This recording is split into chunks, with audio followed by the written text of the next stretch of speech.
Nestle has been in Sri Lanka for over 100 years. We have been committed to enhancing the lives of the local community since the very beginning. We purchase hundreds of thousands of litres of milk from 18,000 farmers every day. Committed to increasing fresh milk production in Sri Lanka, we help local dairy farmers produce milk that meets our high-quality standards. Nestle, empowering Sri Lankan dairy farmers.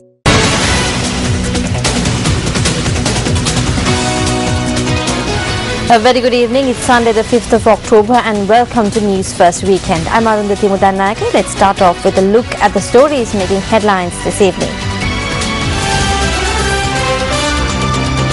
Sri Lanka has not violated human rights, a statement from President Mahinda Rajapaksa. Sabaragamuwa University closed indefinitely. Water cannons used to pave the Higher Education Minister's way to the campus.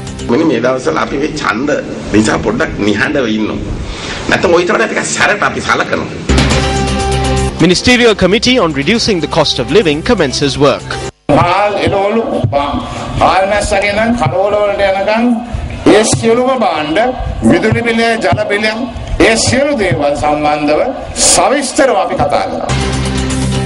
Big onion farmers in the Alahara scheme unable to secure a fair price. And now for the stories in detail. President Mahinda Rajapaksa reiterates that Sri Lanka has not violated human rights. The president made this statement yesterday during a meeting with the Sri Lankan nationals living in Milan, Italy.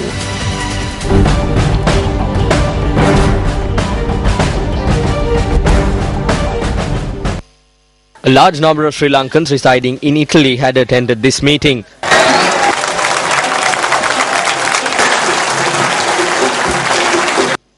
Carpet පාරවල් ගමට ගිහිල්ලා concrete පාරවල් ගමට ගිහිල්ලා නගරයේ තියෙන සංවර්ධනය.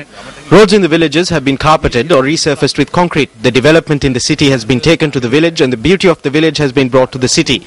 Muddy marshland has been transformed into beautiful parks and lakes. The slums have been removed and people are living in flats. We have already taken steps to settle about 20,000 people. When I go, Venerable Thero, I will recommence the train travelling to Jaffna. Yalde, we will travel to Jaffna once again. While this development is taking place, while there is a lift in the economy and the agricultural economy is growing, various forces are rising against us. But they cannot stop us. We have not violated human rights. There are graver violations of human rights taking place around the world. This war was not waged against Tamils or any other race. This war was waged against separatist terrorism. මේ යුද්ධය අපි කරේ දෙමළ ජාතියටවත් මෙහෙම නැත්නම් වෙනත් ජාතියකට විරුද්ධව නෙවෙයි. බෙදුම්වාදී ත්‍රස්තවාදයට එරෙහි. President Mahinda Rajapaksa returned to the island today at the conclusion of his 3-day official visit to the Vatican City and Italy. The administration of the Sabaragamuwa University decided today to close the campus until further notice. The closure was prompted by female students forcing their way into the men's hostel.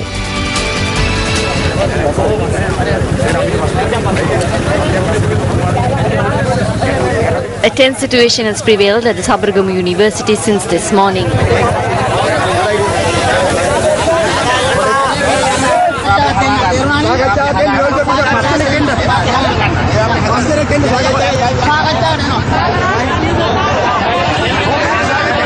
The Minister of Higher Education, who was to declare open a women's hostel at the campus today, was accosted by a group of students at the Pambahina junction en route when they asked the minister to resolve their demands.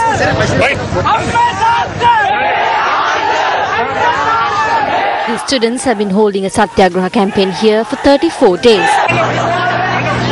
A special police security detail was deployed at the university as a result of the minister's visit. The students did not allow Minister S. Vidisanayake to proceed to the campus and stage a demonstration blocking the road.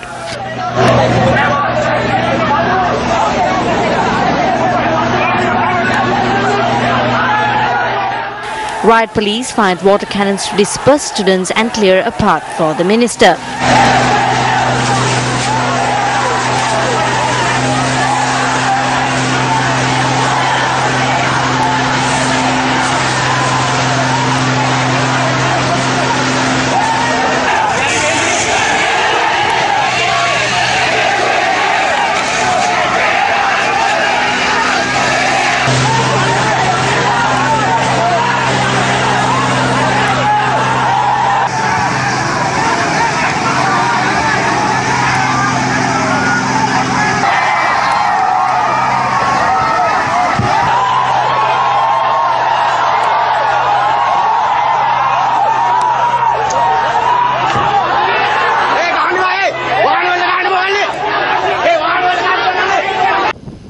Although the minister did eventually enter the campus and declare open the hostel, none of the students attended the event. Because of the election, we are a little quiet at present. If not, we would have given them some good treatment. We are a little silent these days because there is an election. We are not afraid of these people on stages as much as we are afraid of ants or even leeches. They are just flies.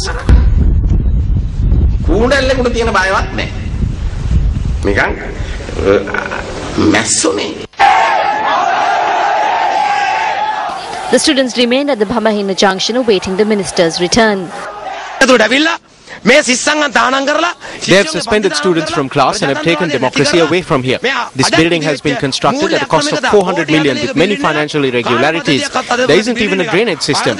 He went there today to declare open this half-constructed building with water cannons preceding him. We are ready to come to Colombo tomorrow with the Inter-University Students' Federation, even though you have avoided us today.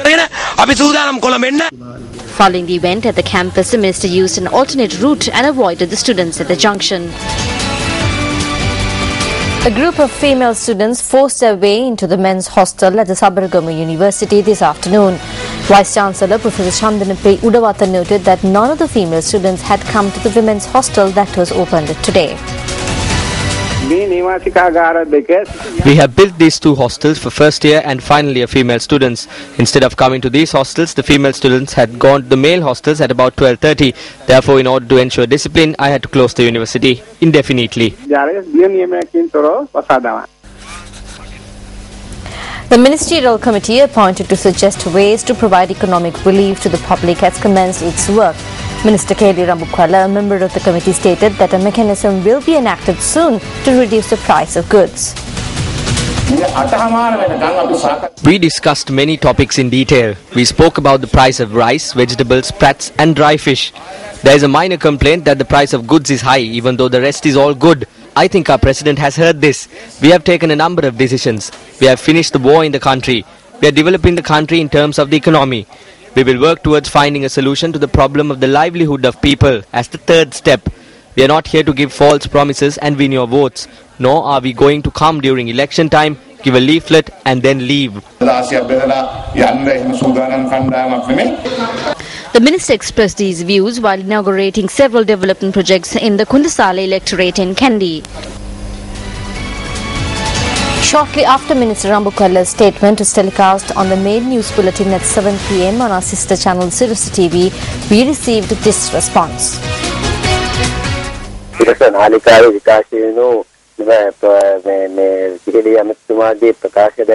We were truly saddened when we saw what the minister said on Sirius TV, because through statements like this, they are trying to lead the consumers, the cafeteria operators and the general public astray.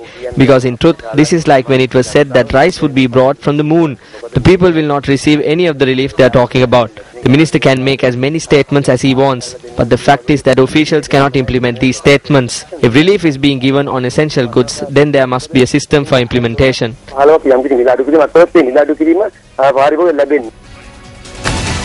The police say an explosion has been reported from near a house in the Valipara area in Thalawatugada. The police media unit said an investigation into the incident is underway, and we will bring you footage of this incident or rather the site as our reporters are en route to the location. A police officer was injured in an accident that occurred at DR Vijayawardena Mawatha in Colombo today. A bystander captured the immediate aftermath on a mobile phone.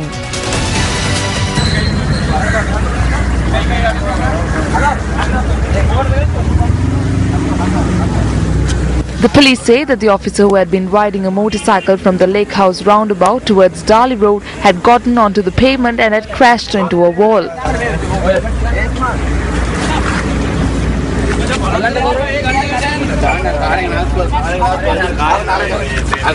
Immediately after the accident, the people who had gathered at the scene took the injured police officer to the National Hospital in Colombo. The police say that the officer in question is attached to the Fort Police Station. The police added that he was on traffic duty when the accident occurred. A spokesperson for the National Hospital said the officer's condition is not serious. He is being treated in Ward 72 of the hospital and is scheduled to undergo a minor surgery. The police say that an investigation is underway into the incident under the supervision of an assistant superintendent of police.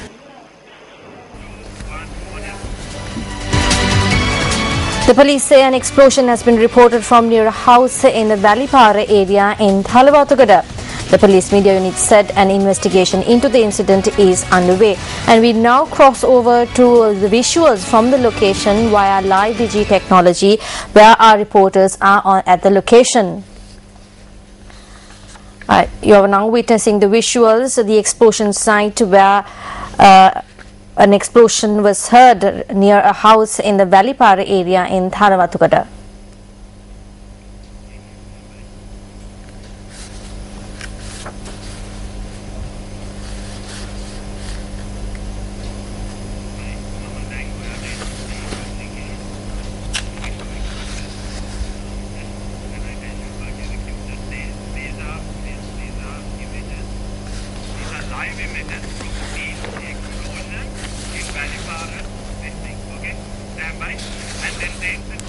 Those were the visuals of the explosion that was reported from near a house in the Valipara area in Thalawatugada. Moving on, farmers of the Alahara agrarian scheme are facing hardships because of their inability to sell Bombay onions at a proper price. Now they reiterate that they have lost half of their paddy yield in the Yalla season.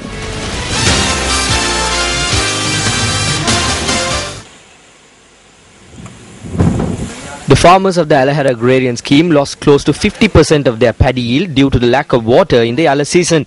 These farmers who could not meet their expectations with the cultivation of paddy moved on to cultivating Bombay onions, as was requested by agricultural officials as well. The farmers now state that the harvesting is taking place and that they are unable to sell the onions at a price that would cover the cost. They add that although the government certified price for Bombay onions is 60 rupees, their produce only fetches 40 to 45 rupees a kilo in the wholesale market.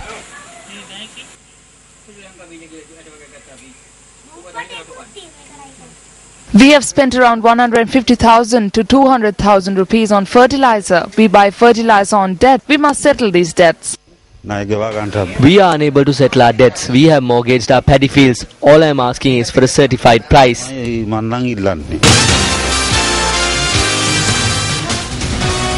Up next is Look at Action TV.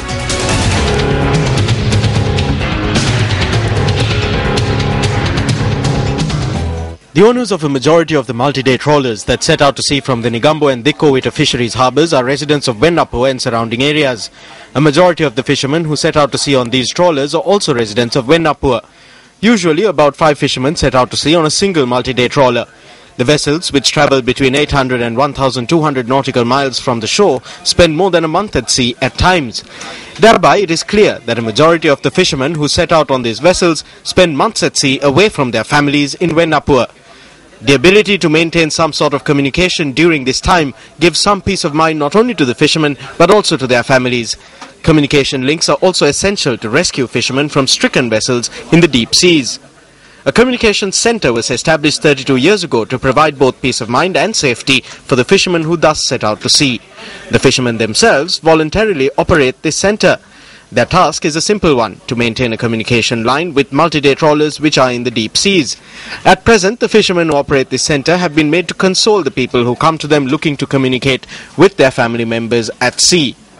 It has been about a month since our boats departed. After the boats left, we were only able to receive messages at the centre via radio for 2 days. The fishermen can only turn to God. My vessel is about 900 nautical miles away, and there was a situation where the hull had ruptured and it was taking in water. I was unable to secure that essential communication service from this centre. In order for the gravity of this hoarding to be felt, the radio here must be properly maintained.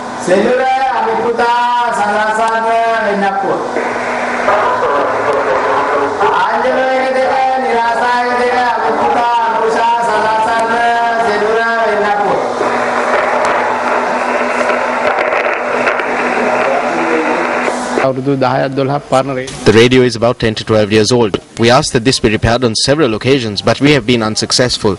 We have informed the ministry too on several occasions, requesting a new radio. When the only free service given to these fishermen is also turned on its head, what development can the fishermen of Wenapur anticipate from the Fisheries Development Department? Secretary to the Ministry of Fisheries and Aquatic Resources Development, this is over to you.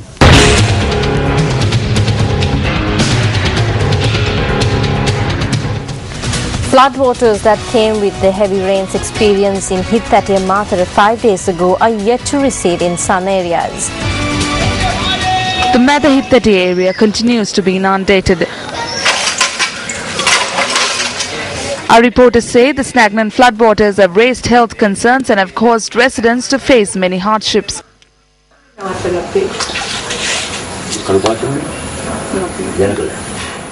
Although drains have been constructed to take out the water, area residents point out that this is not happening. The Divisional Secretary noted that while the clean-up operation is underway, floodwaters have not receded in some low-lying areas.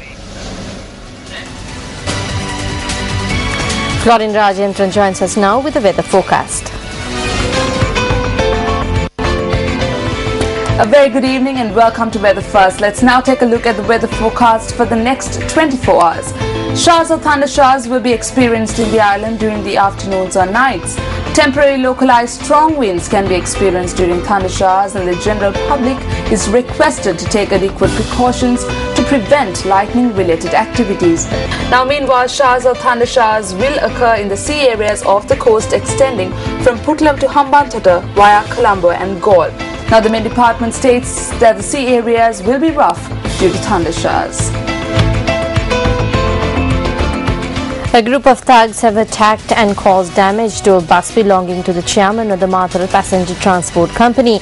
The police say that a shooting had also occurred during the attack, which took place in Tudava, Mathura last night. It is suspected that a group of about 10 persons travelling in a three-wheeler and a motorcycle had carried out this attack.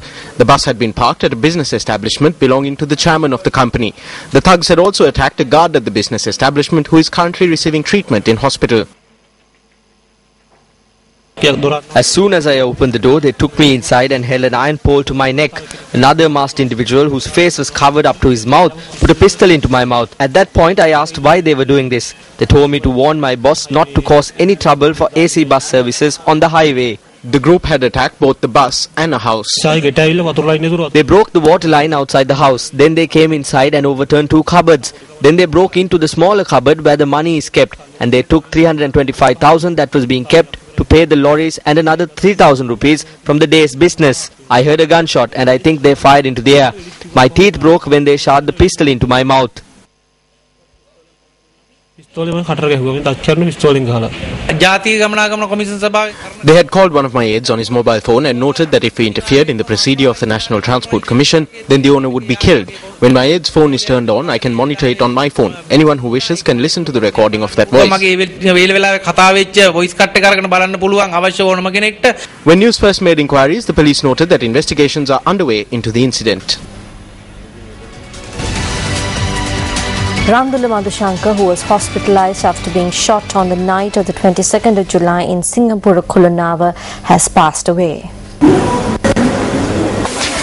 16-year-old Ramdula Madhushankar was admitted to the National Hospital in Colombo following the shooting. The teenager, who was being treated at the hospital for close to 50 days, passed away on Friday.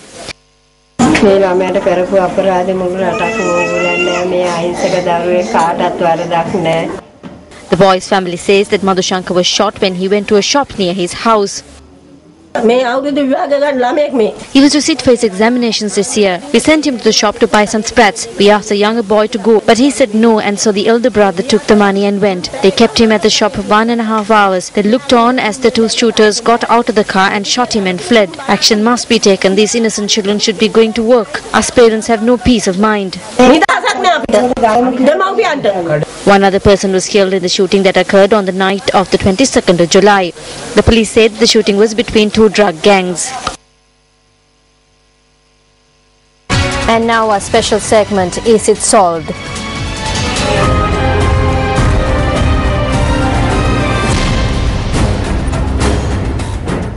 On the 10th of February, Newsfirst reported that the renovation work on the entrance road to the Kilgama Sports Ground in Thanamalwila was substandard.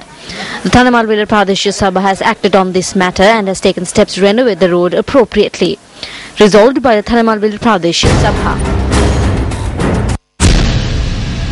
On the 13th of February, Newsfirst reported on the danger at the Ambagahamur Sports Grounds access bridge as a result of the Hutton Oya breaking its banks during heavy showers. Although a sum of 7 million rupees has been allocated to renovate the bridge, work is yet to commence.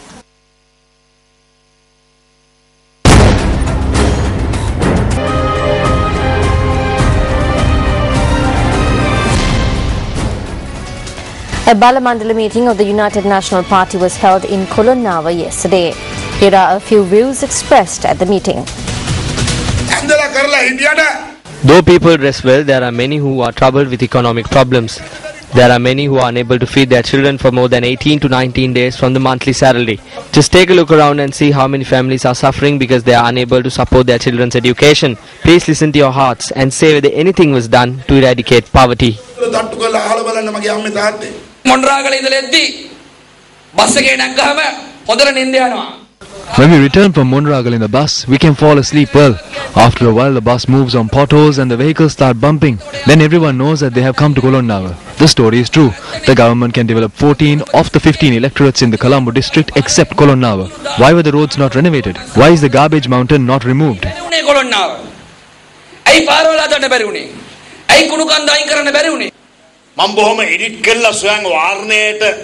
I usually talk after a lot of editing and self-discipline. They say one shot doesn't have brakes. If I talk, I usually end up in prison or with a court case. You must have seen what happened when I talk like this. There was a decision to have a live telecast of parliament debates. A week later, I made a comment about the minister himself. From that day onwards, live telecasts were put to a stop.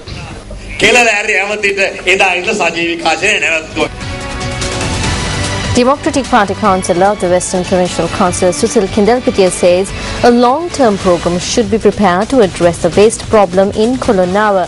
He made this statement at Day 2 of the Udamina Trade Fair and Carnival organised by the Kolonnawa Sports Club and the Lak Janaseta Foundation. Day 2 of the Trade Fair and Carnival commenced yesterday under the auspices of Western Provincial Councillor Susil Kindalpitia. Newsfirst screen tests are also being held at the Trade Fair and Carnival that is underway at the Umagilya Sports Ground in Kolonnawa.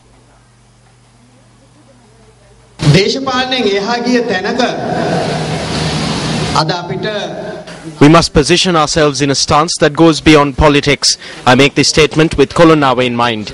We have a responsibility to develop this area. Temporary solutions will not work. This cannot be done by providing arak, rice packets, saris, bicycle tires, three-wheel tires or a sack of rice during elections. In order to develop the lives of the people, there needs to be a long-term program and vision.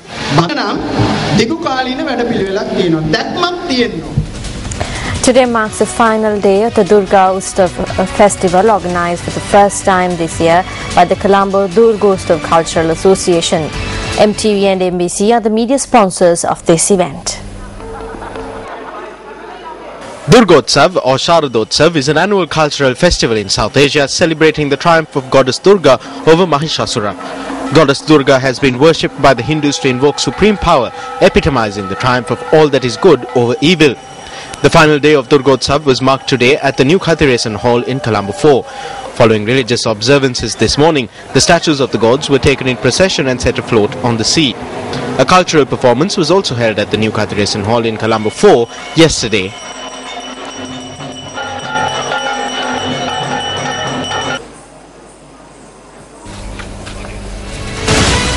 TNA Northern Provincial Councillor S. Sivamohan says that the powers of the Northern Provincial Council have been taken away. And he made this statement at an event held in Odusudan Mulethu this evening. When we move forward in a manner suited to us, that is true progress. At present, everything is being held by others. They have taken everything away. We cannot get financial aid. There is a Chief Minister's fund, but there is no approval to access it.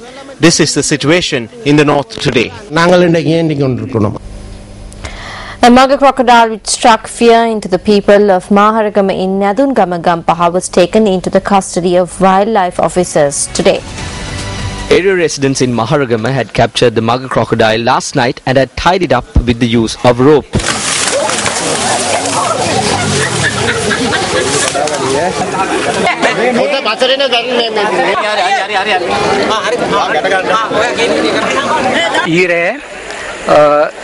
At about 10:30 last night, we heard the dogs barking and came outside the house. And then we saw the crocodile, which was about 12 feet long. It took us until midnight to capture the crocodile. Our reporter confirmed that the reptile was about 12 feet in length. The crocodile captured by the residents were taken away this morning by wildlife officers.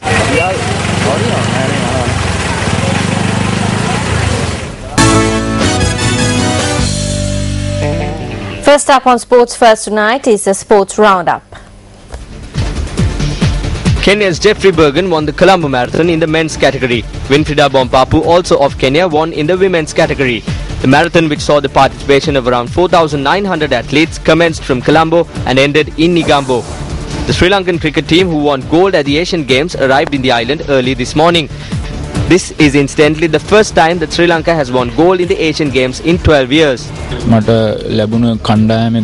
Many of my teammates were youngsters, and if I hadn't received the proper cooperation from them, we wouldn't have been able to win gold at the Asian Games. We managed to win the match because we played as one team. Chennai Super Kings clinched the T20 Champions League trophy for the second time, beating Kolkata Knight Riders by 8 wickets in the finals, which took place last night. Suresh Raina of Chennai Super Kings played a key role in the final with an unbeaten 109 runs off just 62 deliveries. Up next is a bitter truth. The 2014 US International Challenge Badminton Tournament will commence on the 22nd of this month. Emails exchanged between officials of the Sri Lanka Badminton Association regarding the tournament have uncovered some hidden information. This email conversation is evidence to the fact that Badminton Association officials have been focusing on 2 shuttlers to represent Sri Lanka at the tournament. Initiating the email conversation, the Secretary of the Badminton Association informs the Executive Committee members that the 2 shuttlers in question have requested that they be selected to participate in the tournament in the US. There is no mention whatsoever of the other shuttlers who will be participating in the tournament. Why has the Secretary of the Badminton Association sought to focus the attention of the EXCO members on only these 2 shuttlers? Who are these 2 shuttlers? One of them is the son of the president of the Southern Province Badminton Association. The other is the son of another official in that association. This individual is the person who empowered the current president to come into power. Selecting the sons of persons who helped them into power when there are plenty of talented shuttlers is disgraceful. It is unjust and undeplorable. Nevertheless, the president of the Badminton Association does not see any lack of talent in the 2 shuttlers who have been selected for the US tournament. In the email conversation, the president points out that one of them is ranked 106th in the World Junior Badminton rankings. Furthermore, he notes that the other shuttler is ranked 4th in the Under 24 rankings. However, the Secretary of the Central Province Badminton Association, Chamara Alutke, does not agree with the President of the Badminton Association. In the email conversation, he points out that the selection policy should be followed regardless of who the shuttler is. Alutke notes that he does not agree with the policy of selecting shuttlers for tournaments in violation of the selection procedure. When Sports First made inquiries, the president of the Sri Lanka Badminton Association, Suraj Dandenia, noted that the son of the president of the Southern Province Badminton Association would not be participating in the US tournament. The status of the second shuttler is still uncertain.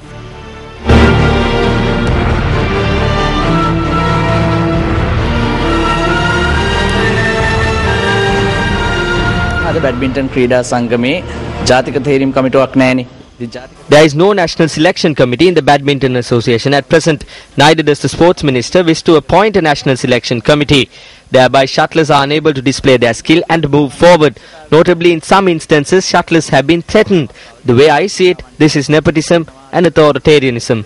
තර්ජනය කරනවා මං හිතන්නේ මෙතන වැඩියත්ම තියෙන්නේ පෞල්වාදය නිලධාරීවාදය. Why aren't badminton officials following the selection procedure when selecting shuttlers for international tournaments?